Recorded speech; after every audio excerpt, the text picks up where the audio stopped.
네, 고린도 전서 강의 21번째 시간입니다. 많이 왔지요? 고린도 전서도 오늘 14장을 나누면 15장, 16장, 2장밖에 남지 않습니다. 앞으로 3번 정도 더 하면 고린도 전서 강의를 마칠 것 같습니다. 고린도 전서 강의를 통해서 여러분이 깨달으신 바 또는 기억에 남는 바가 무엇인지 한번 곰곰이 생각해 보시고, 특별히 지난 시간에 함께 나누었던 그 사랑, 하나님이 우리에게 주신 가장 귀하고 가장 큰 은사인 사랑에 대한 그 마음과 고백들을 여러분 안에 담아가시고 또 나타내시기를 주님의 이름으로 축원합니다.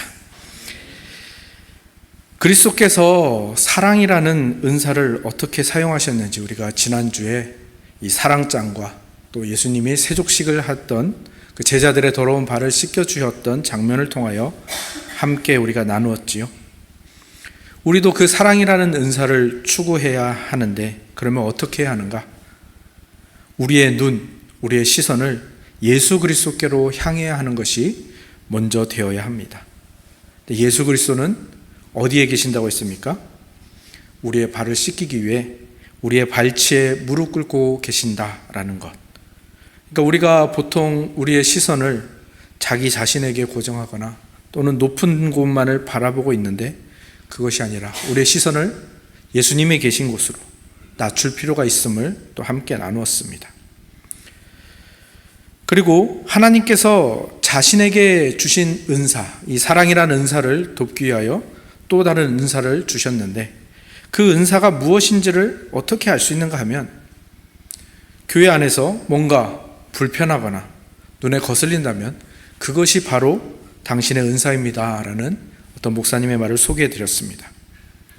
교회와 교회 공동체에 사랑이 없다고 느껴진다면 그것은 여러분이 사랑이라는 은사를 발휘할 바로 그 시점인 것이고, 누군가가 못마땅하게 느껴진다면 그 사람에게 찾아가 하나님께서 여러분에게 주신 그 은사들을 발휘할 바로 그 시점이 되는 것이죠. 하나님이 그것을 느끼게 하시는 것이고, 어떤 은사를 주셨는지 깨닫게 하시는 방법 중에 하나인 것이죠. 그리고 그때 여러분들이 그 사랑이라는 은사, 또 하나님이 여러분에게 깨닫게 하신 그 은사를 사용하려면 반드시 여러분은 그 예수 그리스도를 바라보아야 합니다. 여러분의 발치에서 여러분의 발을 닦고 계시는, 여러분의 가장 더러운 발을 닦고 계시는 예수 그리스도를 반드시 바라보아야 합니다. 지난 주일 말씀 기억나시죠? 예수님께서는 아버지께 시선을 고정하고 아버지가 행하시는 것을 행하고 아버지가 원하시는 것을 원하면서 사셨습니다.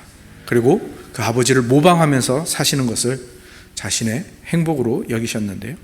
우리도 그 예수님을 닮아서 예수님께 시선을 고정하고 예수님이 행하시는 사랑을 행하고 그리스도께서 원하시는 사랑을 소원하면서 예수님을 모방하면서 살기 위해 우리의 시선을 예수님께 계속해서 맞추는 연습을 해야 하는 것이죠. 그래서 바울이 아주 이런 훌륭한 해결책, 교회, 고린도 교회와 오고 오는 모든 교회에 합당한 이 솔루션을 제안을 한 것이죠. 그렇다면 그 솔루션도 있고, 사랑이라는 것이 가장 큰 은사이니 사랑이라는 것 외에 다른 은사들은 더 이상 언급할 필요가 없을 것 같은데, 그런데 오늘 읽으신 본문을 보면 계속해서 은사들에 대해서 나오고 있습니다. 특별히 방언과 예언에 대한 이야기가 계속해서 나오고 있지요. 이것을 한 주석가는 이렇게 표현합니다. 이것은 샌드위치 같은 구조다. 그래서 12장에서 은사를 다루고 14장에서 은사를 다루고 그 중간에 13장에 사랑을 다룸으로 말미암아 이 은사가 사랑을 감싸고 있는 것처럼, 그러니까 이 사랑이라는 내용물을 두 장의 빵이 감싸고 있는 것처럼 그런 구조를 가진다라고 합니다. 근데 여러분도 잘 아시겠지만, 그렇다면 은사의 가장 중심된 내용은 무엇이겠습니까? 샌드위치의 이름은 빵으로 결정되지 않죠. 그 안에 들어가는 내용물로 결정이 됩니다. 햄이 들어가면 햄 샌드위치, 참치가 들어가면 참치 샌드위치가 되는 것처럼 은사는 그렇게 사랑을 위해서 존재하는 것이고 사랑을 나타내는 것이고 그 사랑을 잘 발휘하도록 하나님께서 주신 도구라는 것을 이 구조를 통해서 보여주는 것입니다. 그래서 이 14장에서 이 은사들을 어떻게 잘 사용해야 되는지 알려주는 것이죠. 12장과 이 14장의 이 은사를 설명하는 장이 가장 크고 신령한 은사인 사랑을 돋보이게 하고 그 사랑을 드러나게 하는 다른 은사들에 대한 내용을 다루는 것이죠. 그리고 바울이 이런 구조를 택한 이유 중에 하나는 무엇인가 하면 고린도 교회가 가지고 있는, 어쩌면 오늘 우리도 가지고 있는 이 은사에 대한 잘못된 고정관념을 깨부수기 위한 것이죠. 염소는 묶인 곳에서만 풀을 뜯는다 라는 말이 있습니다. 줄을 풀어놓아도 마찬가지입니다. 새장에 갇혀 있었던 새는 풀어놓아도 날아갈 줄 모른다 라는 말도 있죠.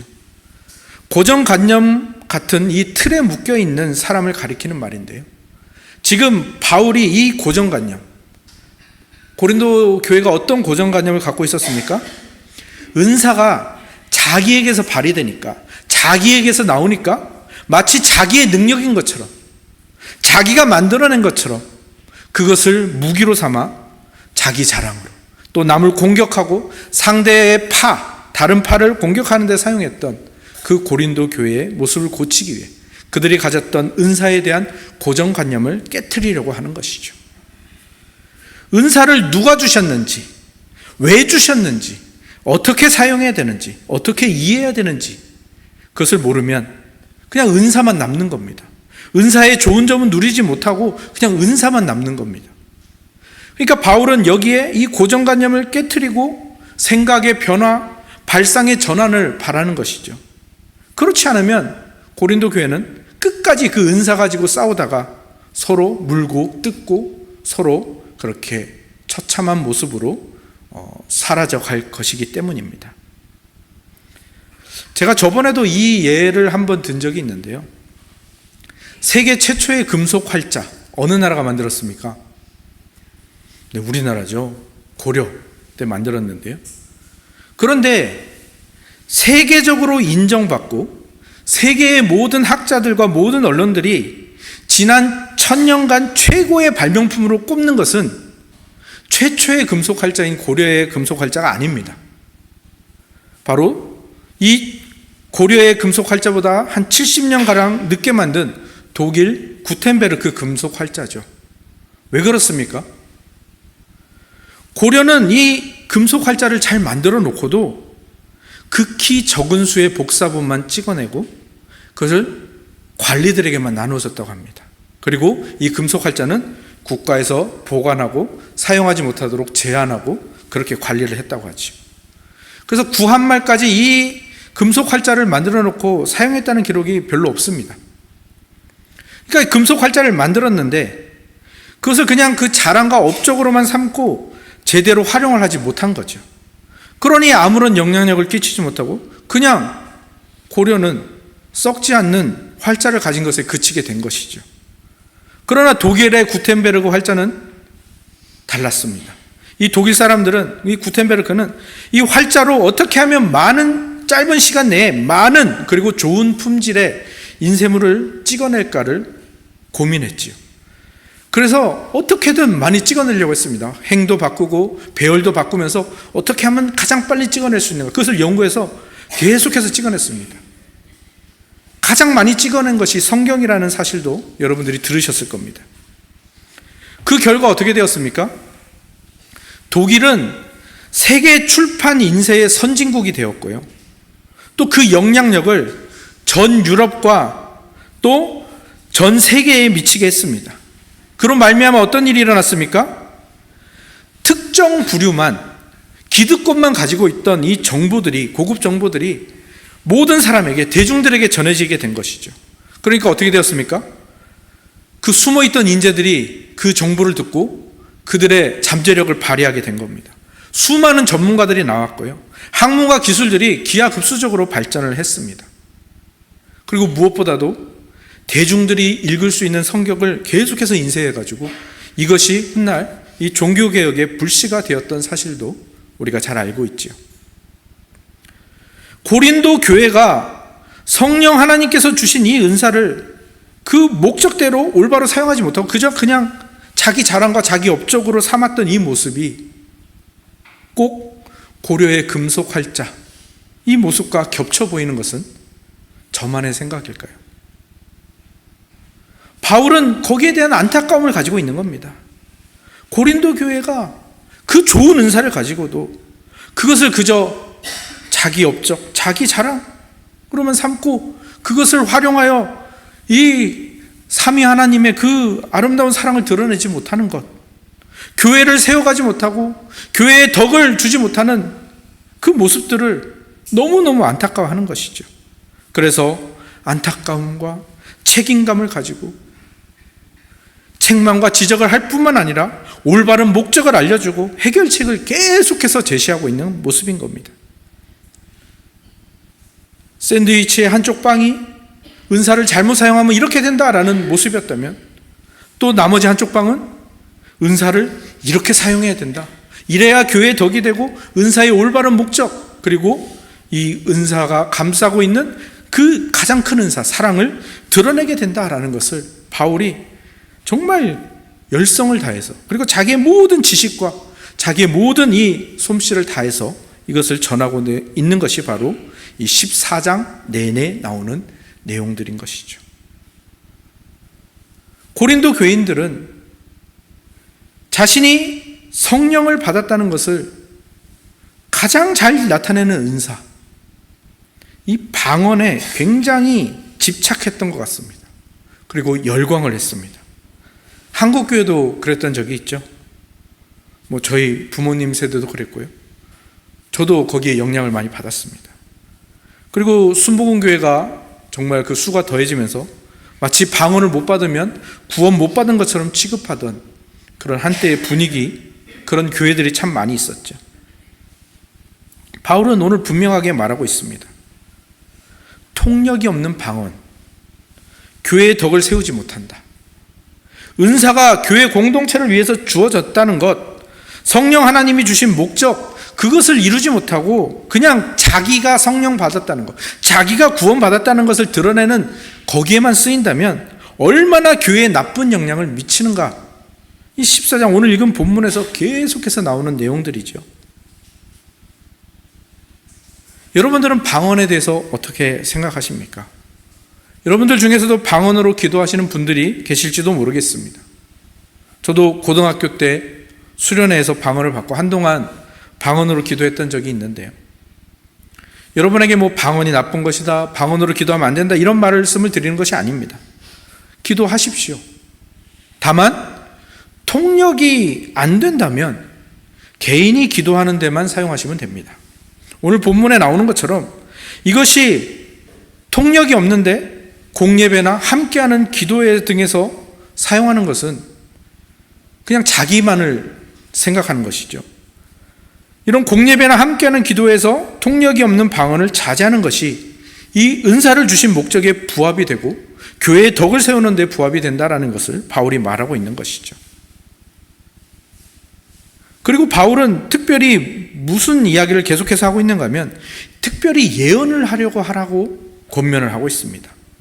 예언의 은사가 무엇이길래 바울은 이 예언의 은사를 구하라고 하고 사모하라고 하는 것일까요? 이 예언의 은사는 단지 미래의 일을 말하는, 이것을 말하는 것이 아닙니다. 예언의 은사란 무엇인가 하면 말씀을 깊이 알아가는 것으로 시작해서 그 말씀에 대한 이해를 바탕으로 현재의 일과 이 공동체를 바라보며 거기에 대해서 이 말씀으로 권면하는 것들을 말하는 것이죠.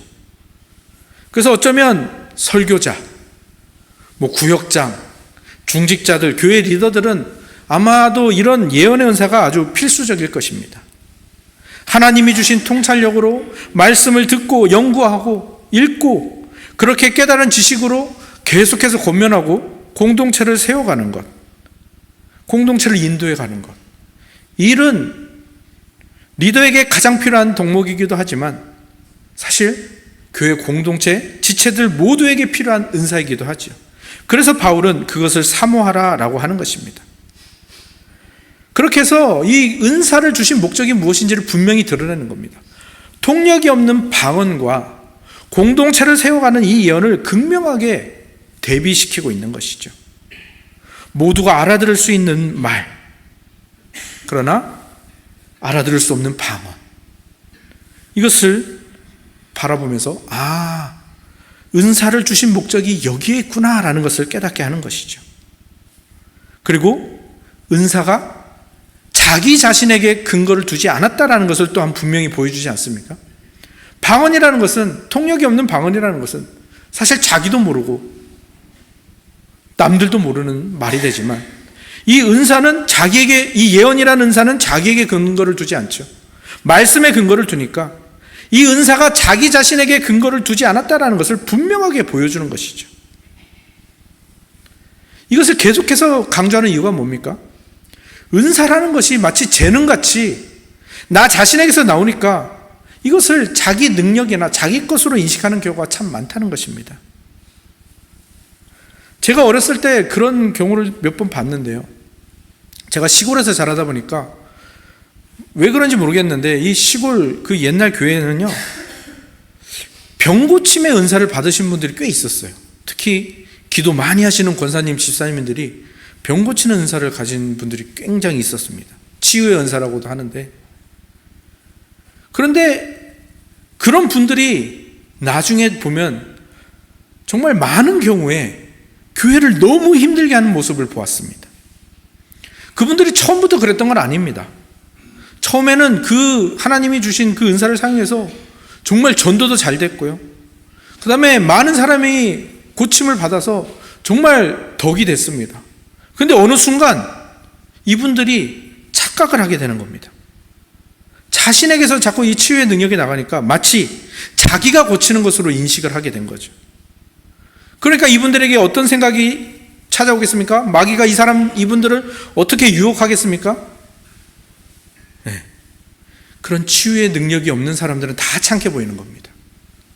그런 하찮은 목사가, 하찮은 중직자가 자기에게 자꾸 뭘 말하니까, 그리고 가르치려고 하니까 그게 듣기 싫은 거죠.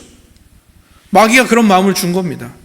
그래서 그분들을 따르는 사람들을 데리고 교 앞에서 목사를 반대하고 교회를 반대하고 교회를 흔들고 그렇게 나가버리는 일들을 제가 몇 교회를 보았습니다. 몇몇 교회가 그렇게 쪼그라들기도 하고 어떤 교회는 그렇게 사라져가기도 한 모습들을 보았죠. 이 모든 문제의 근원이 어디에 있는 겁니까? 은사라는 것을 잘못 이해하고 내 것이라고 생각하는 데서 비롯된 것이죠.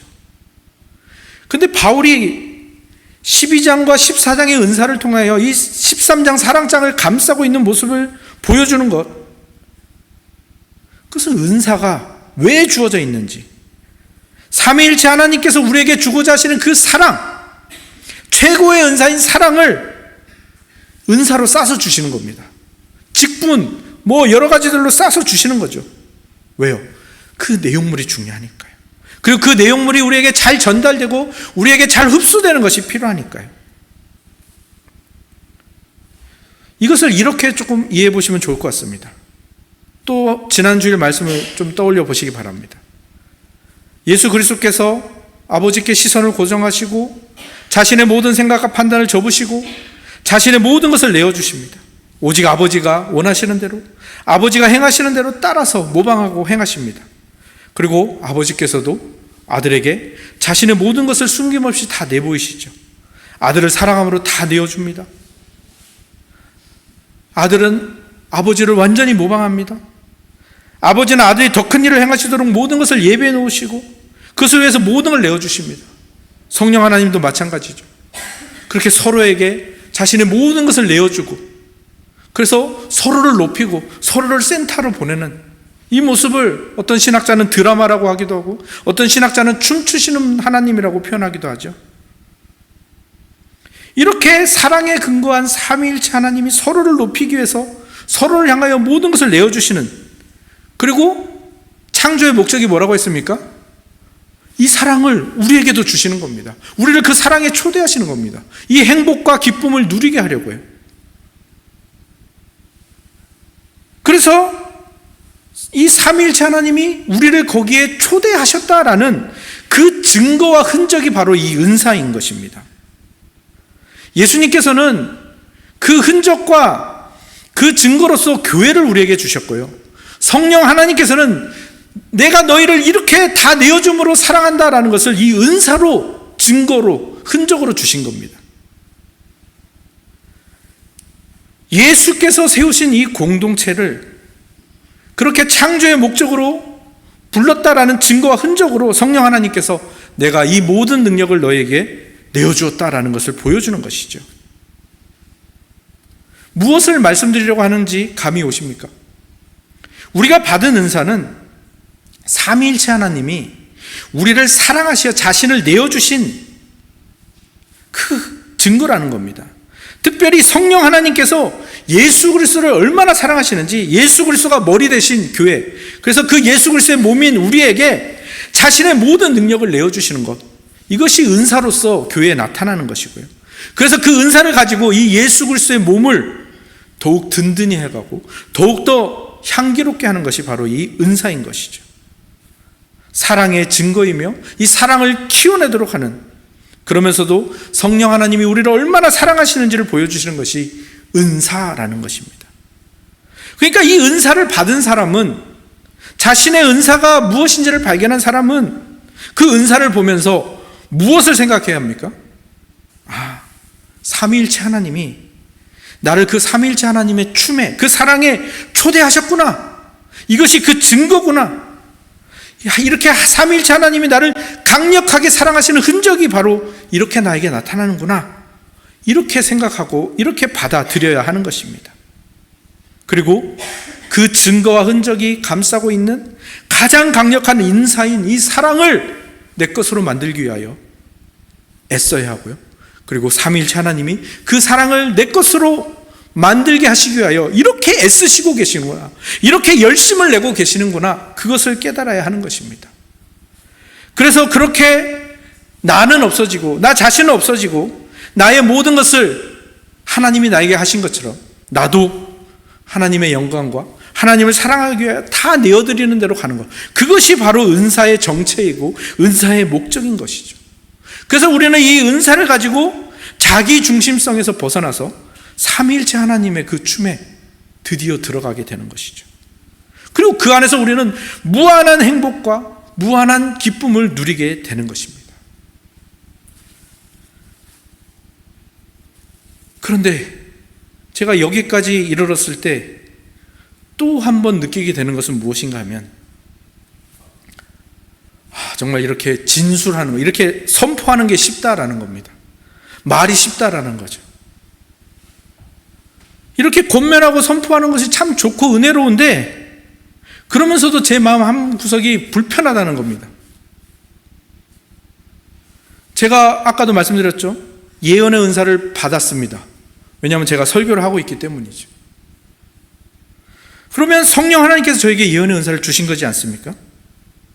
그런데 예언의 은사를 통해서 말씀을 선포하고 전할 때 이것이 내가 은사를 사용하니까 그 하나님의 사랑의 흔적과 증거로서 나에게 기쁨과 행복으로 다가와야 되는데, 제 안에 옛사람과 제 안에 있는 이 죄악된 본성은 이 말씀을 전할 때, 이 말씀을 전함으로 인해서 100% 하나님께 영광이 되는 것을 원하지 않고 있다는 겁니다. 무슨 말씀인가 하면, 제가 말씀을 전하고 나서 저에게 오는 반응이 하나님의 말씀이 은혜로웠습니다 라는 것도 좋지만, 한편으로 제 안에 뭘 바라는 마음이 있습니까? 오 목사의 설교가 참 좋다, 이런 반응이 오기를 제 안에 은근히 바라고 있다는 것이죠. 그런 저의 못남을 14장을 읽으면서 연구하면서 발견하였습니다. 사실 고린도 전서 강해를 시작할 때에는 고린도 교회 진짜 못났다, 고린도 교회 어쩌면 이럴 수 있냐, 이런 정죄와 비판의 화살을 제가 고린도 교회에 날리고 있었는데, 이 14장쯤에 오니까 그 화살이 반사되어서 다시 저에게 날라와 박히고 있음을 깨닫게 되는 것이죠. 고린도 교인이 옛날에 있던 그 사람이 아니라 내가 그 고린도 교인이구나. 야, 내가 이렇게 자기 중심성에 중독되어 있구나. 그것도 고린도 전서 21번째 강해를 하면서 이제 겨우 깨닫게 되는 거죠. 사실 21번째 강해를 하지만 사실 이 고린도 전서를 제가 새벽에 한 160번 정도 설교를 했습니다. 그러면서도 깨닫지 못하다가 이제 21번 그리고 14장쯤에 와야 제가 겨우 깨닫게 되는 겁니다. 아, 내가 이렇게 고정관념에 갇혀 있는 것이고, 아, 내가 이렇게 죄악된 본성과 자기 중심성에 깊이 몰입해 있는 사람이었구나.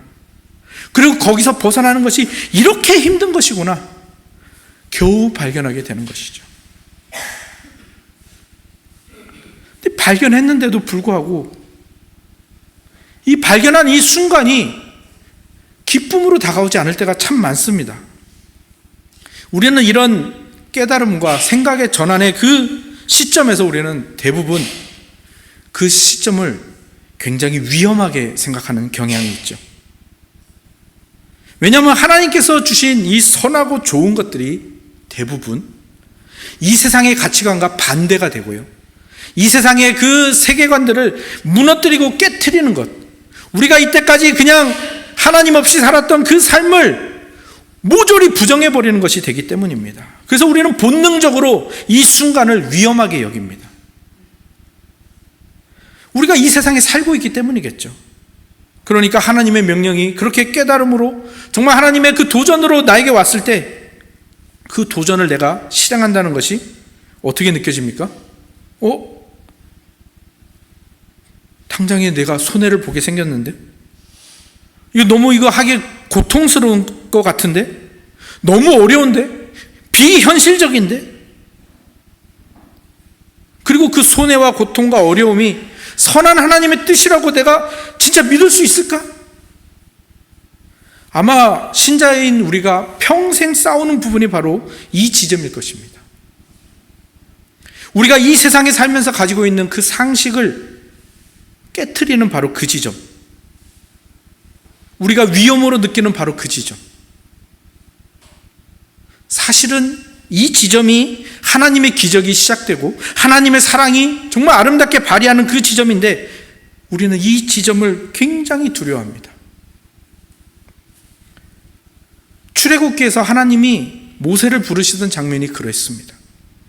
하나님이 모세를 부르실 때 이 세상의 상식을 넘어서는 그 방식으로 부르시잖아요. 떨기나무에 불이 붙었습니다. 그래서 가까이 가보니까 떨기나무는 타고 있지 않은데 불은 계속해서 타오르고 있습니다. 모세의 상식을 완전히 뛰어넘는 순간이죠. 그리고 모세는 거기에서 큰 두려움을 느낄 수밖에 없었습니다. 애굽에서 40년, 미디안 광야에서 40년 굳어졌던 그 상식과 그의 생활 방식이 깨어져야 되는 그 시점이기 때문이죠. 아, 내 상식이 통하지 않는 부분을 만났구나. 사실 우리가 말씀을 통하여 도전을 받는 그 부분도 바로 그 지점일 것입니다. 이것을 더 자세히 보여주는 게 모세에게 하나님께서 바로를 대적하고 이스라엘 백성을 설득할 표징을 주시잖아요. 그 표징에서도 그것이 명확하게 드러납니다. 첫 번째 표징이 뭐였습니까? 모세의 손에 있는 지팡이를 바닥에 던지면 뱀이 됩니다. 그러면 하나님께서 그 뱀이 된 그 뱀의 꼬리를 잡으라고 해요. 근데 저는 시골에 살아서 뱀을 많이 잡아봤거든요. 죽여보기도 하고. 그런데 뱀을 잡아보지 않으신 분도 아마 기본 지식으로 다 알고 계실 거예요. 뱀을 잡거나 죽일 때 반드시 머리를 밟거나 머리를 누르거나 머리를 잡아야 됩니다. 만약 꼬리를 잡거나 꼬리를 밟으면 어떻게 될까요? 머리를 확 돌려서 물어버리겠죠. 그러면 그 뱀의 독이 우리를 죽이게 되잖아요. 하나님께서 모세에게 꼬리를 잡으라 하십니다. 모세는 미디안 광야 40년 살면서 많은 뱀을 보았을 것이고요, 많은 뱀을 만났을 겁니다. 뱀에 대한 지식이 있었죠. 그런 그에게 하나님이 왜 이렇게 명령하셨습니까?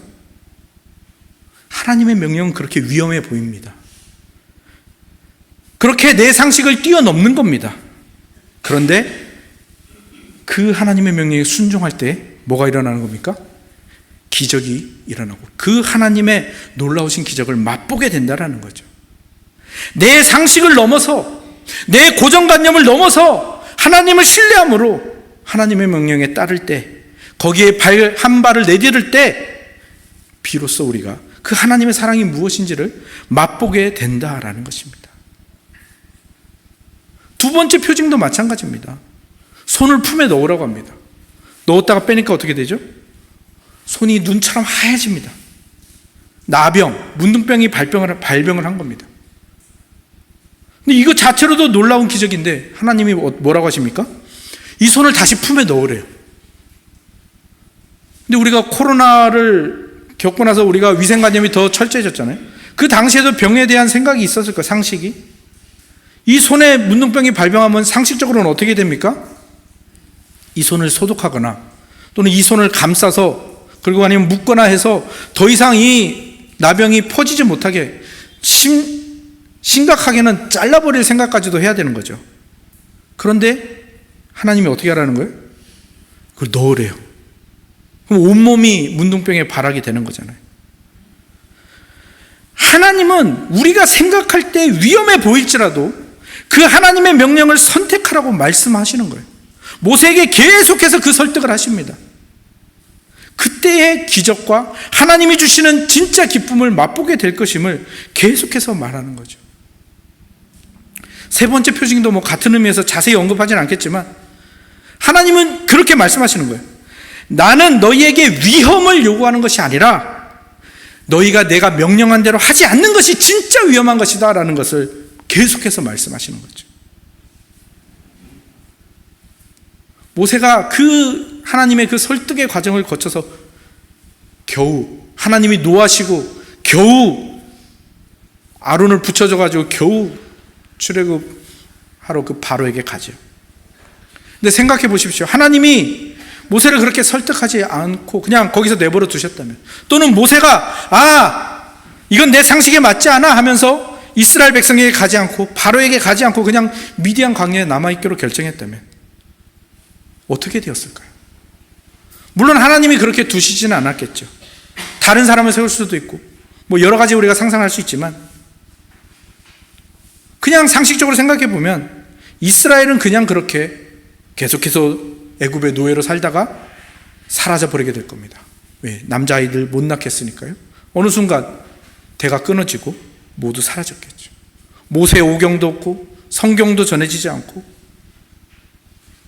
정말로 그랬을 것이다 라는 것이 아니라 하나님의 명령을 따르지 않는 것, 그것이 하나님의 명령이 위험하다고 생각해서 거기에 한 발 내딛지 않는 것이 얼마나 끔찍하고 위험한 것인가, 그것을 말씀드리고자 합니다. 더 나아가 예수 그리스도께서 하신 일을 한번 생각해 보십시오. 예수님이, 하나님이신 예수님이 이건 상식에 맞지 않아 하면서 성육신을 거부하였다면, 제자들의 발을 씻기지 않으셨다면, 이건 너무 불합리해하면서 십자가의 길을 포기하셨더라면,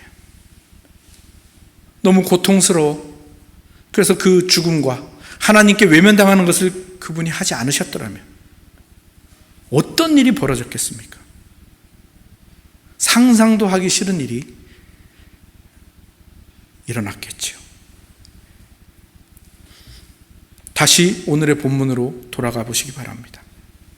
우리는 오늘도 말씀을 통해 하나님의 명령을 받고 있습니다. 매우 위험해 보입니다.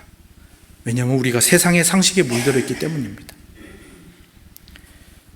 저에게 주신 이 예언의 은사, 말씀 전하는 은사를 주셨습니다. 근데 하나님 계속해서 말씀하시는 거예요. 내가 그 말씀 전하는 은사를 너에게 준 거는 너를 위해서가 아니고 교회를 위해서고 지체들을 위해서고 예수 그리스도의 영광을 위해서이다. 그러니까 너는 절대 너를 드러내지 말고 너에게 돌아갈 영광을 차단해라. 하나님은 저에게 이렇게 도전을 주고 계시거든요. 근데 이 세상의 상식으로 접근하면 이 하나님의 명령은 굉장히 위험합니다. 왜요? 제가 그렇게 드러나지 않고 차별화되지 않으면 저는 그냥 많은 설교자 사이에서 그냥 도태되고 밀려나고 결국은 직업은 아니지만 저는 이 목사직을 포기하게 되는 순간이 찾아오게 되지 않겠습니까? 상식적으로. 그러나 분명합니다. 제가 이 하나님의 명령을 지키지 않는 것이 훨씬 더 위험한 겁니다. 제가 하나님의 명령을 지키는 척하면서 설교를 통해서 하나님의 말씀과 예수 그리스도의 영광을 드러내는 척하면서 제 영광만 드러내고 있다면 그것은 이 교회를, 이 공동체를 제가 죽이고 있는 일이고 이 교회의 공동체가 하나님을 만나는 것을 방해하는 것이고 모든 영혼을 망치는, 저와 여러분의 영혼을 망치는 끔찍한 결과로 나가게 될 것이기 때문이죠. 그것은 비단 저뿐만이 아닙니다. 오늘 하나님께서는요, 여러분에게도 그 위험해 보이는 명령을 여러분에게 주고 계시고요, 그 도전을 하고 계십니다. 말씀하시는 거예요.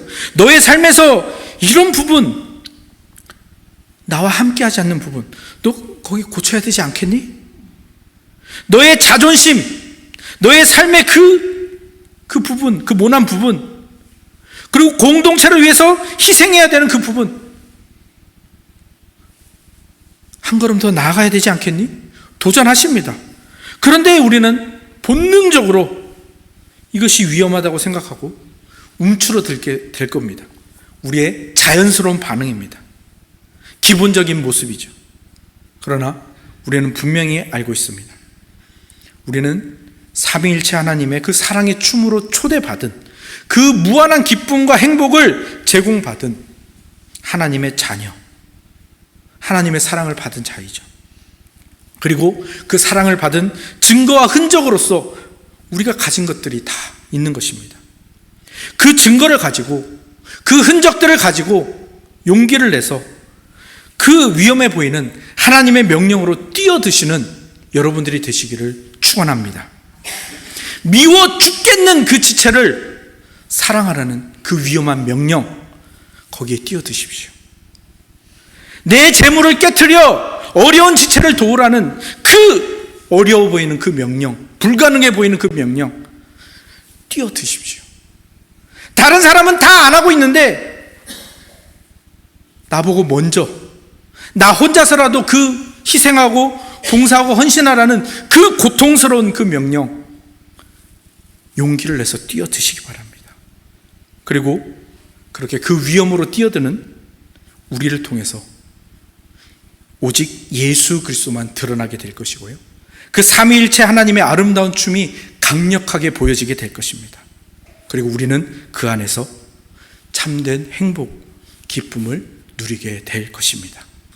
우리 다 같이 그 위험해 보이는 행복으로 나아가시기를 주님의 이름으로 축원합니다. 아멘.